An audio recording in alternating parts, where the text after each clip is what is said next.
Pengacara Otto Hasibuan bicara soal kemungkinan suami Sandra Dewi, Harvey Mois terancam dimiskinkan terkait kasus korupsi yang menjeratnya. Terlibat dalam mega korupsi tata niaga komoditas timah wilayah izin usaha pertambangan atau UPPT Timah Tbk 2015 hingga 2022, Harvey Mois kini telah ditetapkan tersangka.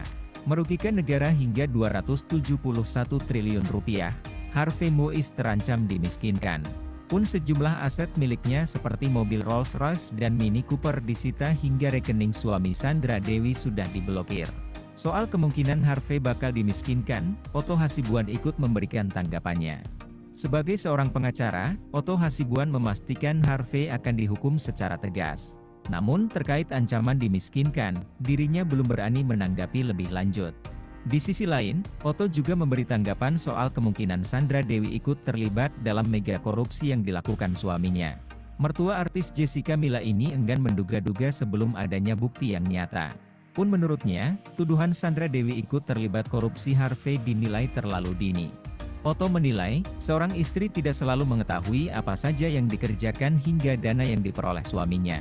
Dalam kasus ini, muncul juga anggapan adanya tindak pidana pencucian uang, TPPO, yang kemungkinan dilakukan Sandra Dewi. Atas isu yang beredar, Otto menilai dugaan itu terlalu jauh. Terkecuali jika memang benar ditemukan ada bukti keterlibatan atau kerjasama terkait kasus korupsi tersebut.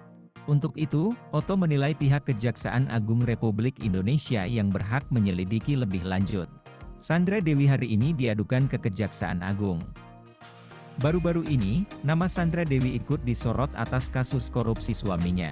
Hingga membuat pihak Pendekar Hukum Pemberantas Korupsi, PHPK, berencana mengadukan dugaan keterlibatan Sandra Dewi ke Kejaksaan Agung RI. Rencananya, pengaduan itu akan disampaikan pihak perwakilan PHPK pada hari ini, Selasa, 2 April 2024. Kami Pendekar Hukum Pemberantas Korupsi, PHPK, yang bertindak dalam kapasitas sebagai warga negara Indonesia yang berprofesi sebagai advokat, besok Selasa, 2 April 2024. Kami akan membuat pengaduan ke Kejaksaan Agung Republik Indonesia. Pihaknya menuntut agar ibu dua anak itu dikenakan pasal 55 Undang-Undang Pencucian Uang Nomor 8 Tahun 2010. Wanita asal Bangka Belitung ini bisa terancam hukuman penjara 5 tahun dengan denda 1 miliar rupiah. Download Tribun X sekarang, menghadirkan lokal menjadi Indonesia.